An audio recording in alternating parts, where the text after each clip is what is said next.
Let your heart therefore be perfect with the Lord our God, to walk in His statutes and to keep His commandments. 1 Kings 8, verse 61. All right, grade 1, this is the second last time we're going to say it before you have to say it to me. So I'm going to start erasing a couple more words. It's just locked in. We're not playing with anything right now. Put on the ground.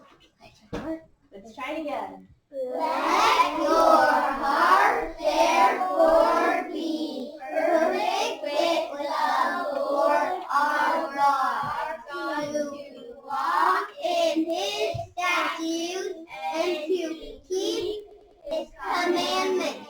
1 Kings 8, verse 61. Do you think you could do it if I did this? Yes. All right, let's hear it. Let your heart therefore be perfect with the Lord our God, to walk in His statutes and to keep His commandments. 1 Kings 8, verse 61. Beautiful. And I'm really impressed because that was probably sort of difficult to do.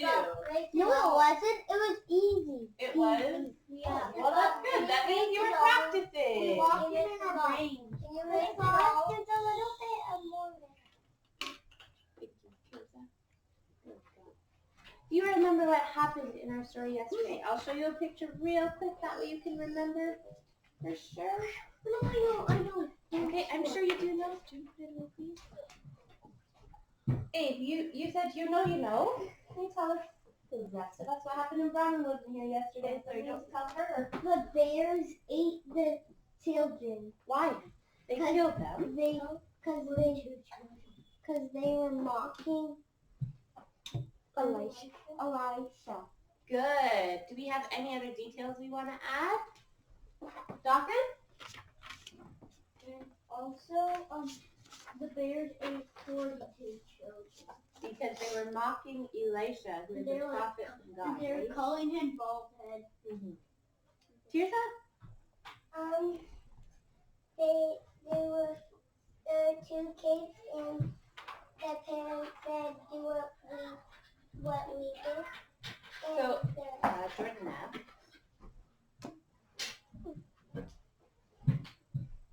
So a lot of the time, kids will do what their parents do, and then their parents were kind of making fun of Elisha, and so then the kids started making fun of Elisha. The Lord's servant. Mm-hmm. Yeah, good. All right. We are going to continue reading today, but grade 1, I need to see that you are ready to listen to our story, which means that our hands are not in our desks. Our hands are on our desks. Or we're sitting on our hands, or we're resting our heads on our hands. That's fine. Yes, Rebecca? I was taking in yesterday. Did I? Yeah. Which one? This one? The bottom one. This one? No, the one above it. Like the green one. Yeah, that one. I didn't see. I don't think I did. I think that one was from yesterday. Yeah, it was. Yeah, it was. Mm-hmm. Yeah, we're good. We're good. It's about to rinse the tip, kind of. Don't worry. I know it's there. We are going to continue to use Sebastian. Okay. A large army is slowly marching forward through the wilderness, which lies south of the land of Canaan. It is a hot, sandy place. This army is not only one army, but actually 3 armies under the leadership of 3 kings. These armies are traveling to the land of Moab. Yes, Evan? I was thinking 3 armies, and then you just said it. Cool. So you kind of know this story, maybe. I don't. Then you just guessed. Each year the king of Moab must give the kings of Israel 100,000 lambs and 100,000 rams. Oh, rain. Rams are male sheep. Yeah. Does that make sense, grade 1? Yeah. Beautiful. Ahaziah, who succeeded his father, would have gone out to battle to force the disobedient Moabites into subjection. But when he fell through the lattice, he could not go. He had died. Now reigns over Israel. He mustered his army and is on his way to Moab to punish the rebellious nation, because they did not want to give these gifts to the king. Thus, Joram is one of these three kings. However, Joram is not alone.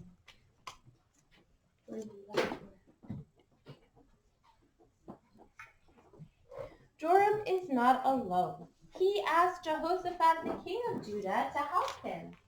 Wasn't Jehoshaphat a friend of Ahab, and didn't Jehoshaphat also help his father Ahab? That had a sad ending because Ahab was slain, and Jehoshaphat had a narrow escape from death. When Joram asked Jehoshaphat to go out to battle with him, Jehoshaphat did not refuse. This was a pity because Jehoshaphat was a God-fearing king and Joram was not. These two did not belong together. Jehoshaphat is the second king of that great army which is traveling through the wilderness towards Moab. The third is the king of Edom. The Edomites already were subjected by David, and they still are servants to the king of Judah. The king of Edom must go with them upon the command of Jehoshaphat. The three will force the Moabites into obedience. They march around the Dead Sea. That is a long, roundabout way. Besides, they must pass through the dry, hot wilderness. This powerful army already has been on its way for 7 days, and the journey is not ended yet. Their drinking water, which they had taken with them, will soon be gone. They search around to see if they can find a hidden well or spring, but all their seeking is useless. That is serious. In a short time, all these thousands of soldiers shall perish. They shall die from thirst because it is so hot there. What must we do? They anxiously asked Joram of Jehoshaphat. The Lord wants to deliver us all into the hands of the Moabites. Do you hear that? Joram puts the blame on the Lord. However, Jehoshaphat immediately asked, is there not here a prophet of the Lord? Whenever they come into any difficulty, Jehoshaphat always asks the Lord for advice. Joram does not. This is because the God-fearing Jehoshaphat cannot do without the Lord.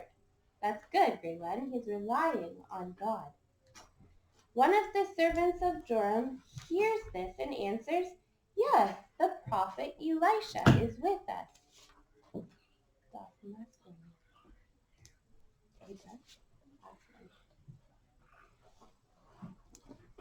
He is a prophet of the Lord. Jehoshaphat says joyfully, he will not deceive us, won't lie to them. He will make known to us the word of the Lord. Immediately, these three kings look for the prophet. However, Elisha is far from being friendly towards Joram. He says, go to the prophets of your own father and mother. Let them now help you out of your distress. But when Joram continues to ask, Elisha agrees to ask the the Lord for advice. But, Elisha says, I will do it only because King Jehoshaphat is there. Otherwise, I would not listen to you. The Lord hears Elisha and gives deliverance in a wonderful way. They must dig ditches in the dry, loose desert sand. Immediately, the soldiers are put to work. They work with all their might, for their lives depend on it. When the soldiers awake early the next morning, water comes streaming out of the wilderness, and these ditches are soon filled up to the brim. Where does all of this water come from unexpectedly? Did it not blow and rain violently? Did it rain that they're filled up? The Lord performs a great wonder. The God of Israel shows Joram that he is mightier than all the idols.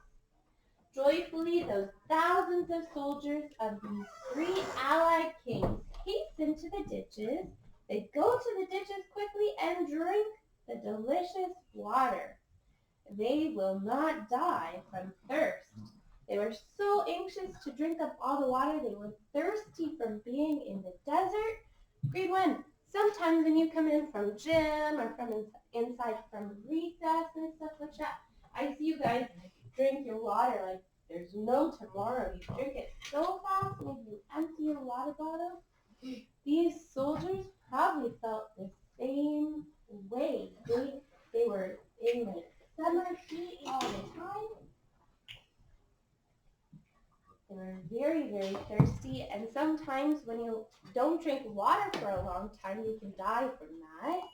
So they thought they were going to die because they didn't have water. They must have been very, very, very scared. Probably scared and excited to see water. Very happy to see water, right? Scared when they were punished. Yeah. Does that make sense to you, Green Boy? Beautiful. Hold on.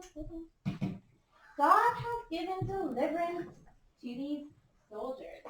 Another wonder happens the very same day. Far in the distance, the Moabite king and his entire army are standing on the border of their land, keeping watch. They will make every effort to defend their country. When the sun rises and shines on this water, it looks like a sea of blood to them. The Moabites think that the soldiers of the three kings have been fighting each other and that they killed each other. They come running forward to plunder everything, but they were mistaken. Suddenly the army of the three kings falls upon them and defeats them completely. Their land is laid waste. In this way, the Lord has helped them again. Abram, what was your question? Who's Jehoshaphat? Jehoshaphat is the king of one of the armies. I used to call myself Jehoshaphat and Jehoshaphat. Oh, okay. Awesome. That's such a weird name. Jehoshaphat. Yeah, but does that mean he's really bad? No, it's not the same way. It's with the PH. It's just his name. Jehoshaphat. Levi. Why is this story so interesting? Oh, that is a very good question. And you know what, Levi? I love that you think all of these stories are so interesting because they are from the Bible, which means you think the Bible's interesting. All non-fiction stories and all true stories are pretty interesting. Yeah. Matthew? How come all the everything else, like books, are better than the Bible because the Bible is so interesting? That is a good question. I don't know what happened. All right. Greenland, do you have any other questions about this story? You do, Willow? Why did we so hope so bad? I guess that's just because his mom and his dad called him. Does he even have a For them, it wouldn't have been a strange name. It would have just been like saying John or something like that. The king? Sebastian? Okay. Okay, so why was the battle happening? So That's that is a very good question. The battle was happening because there were three armies of people gathered together, right? And then there were the Moabites who they were battling against, and the Moabites were under the leadership of one of these kings. And the Moabites, they had to give gifts to the king all the time. Remember, they had to give 100,000 rams and 100,000 sheep. Well, they decided they didn't want to do that anymore. And because they weren't going to do that, these kings decided they needed to be punished for that. Does that make sense? Cool. Yeah. Rebecca? What does Jehoshaphat mean? Jehoshaphat? I will have to look it up. I'm not quite sure, hon. Maybe it means Why did the kings think they had to be punished? Because a long time ago, when before this story even happened, the Moabites were defeated by them, and so because they were defeated, they had to give these gifts. It was kind of like, how can I explain that a little bit better? It was kind of like pretend, okay? Pretend that you guys were each your own little countries, and then Mrs. Bach, I was a really big country, and I defeated your countries. Well, in order for me to protect your countries and to say that you're still under me because I defeated you, you have to give me gifts. Does that make sense? yeah. Well, then all of a sudden, the Moabites, like you guys, decided we don't want to give them gifts anymore. We want to keep them for ourselves. Does that make sense? Yeah. Well, and then I decided that's not okay. I defeated you guys. I'm going to defeat you again. Does that make sense? And then the battle Kinda. will keep on happening until we Yeah. give them back. Yeah. Oh, never. Jordan? We don't have a Bible. When we read the Bible last night, and it said once that there wasn't a Bible in the olden days, and if we didn't have it, it would be bad. Do you mean like this Bible has? Uh-huh. Those over there? Do you mean like in Bible times? Well, it's true. They didn't have the Bible that we have today in Bible times because part of the Bible, like the New Testament, it wasn't even written or around yet in the Old Testament times. That came after. Does that make sense, Lily? Yeah. Scarlett? Probably they're still alive. Who? Some of them. Who, Ed? Probably the olden days are still alive. The Moabites? Yes. Maybe some of them. No. Maybe some of them are really. Ancestors from them, I think. But I don't. Maybe some of them were really young. They would not Maybe be. some of them know. were teenagers. Oh, it was like way before Jesus' time even. So Thousands of years. yeah, thousands of years ago. So they wouldn't be, those soldiers wouldn't be alive anymore, but maybe ancestors from them are. I don't know. Or maybe Matthew? if If how people make their swimmers. Elijah's still alive. Elijah's not alive. Remember he went up to heaven? Yeah, that's what I mean. He's still alive. Well, he technically didn't die, but he's not on earth anymore. Well, you can still see him. If you Do you have a question? No. Okay. Grade 1, I would like you to take out your Bible memory work coloring pictures. You can work on that for a little bit. If you are done it, you can practice writing your memory work. You may use a whiteboard to do that, and you may borrow a marker. But grade 1, while we are doing this, Mrs. Bach is going to, I didn't say you could get out of your seat yet. I did not say you could get out of your seat yet. Okay. While this is happening, Mrs. Bach is going to call some people to say their memory work. So make sure that you are ready for that. Does that make sense, grade 1? Okay, if you are done that and practicing writing your memory work, you may work in your picture book. Capiche? Beautiful. Now you may get going. Hey, Matthew? Matthew, did you hand in your spelling test? What? Did you spell